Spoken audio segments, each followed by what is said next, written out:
To use these new tools, you will need to have a quality 3D surface. We recommend either a LiDAR file or a layer that was created from an RTK elevation source for the best results.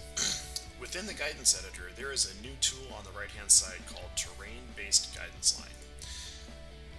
The first tool will allow you to create a new guidance line based on the contour of the field.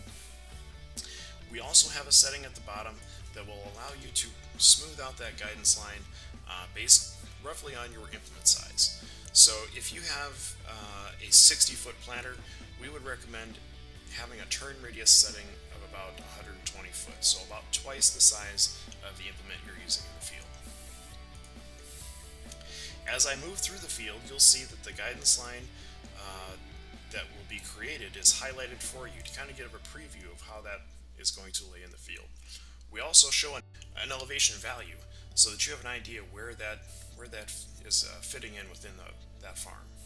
For fields that have a flatter topography and might be used for something like rice production, we have also a new tool that will work well in those situations.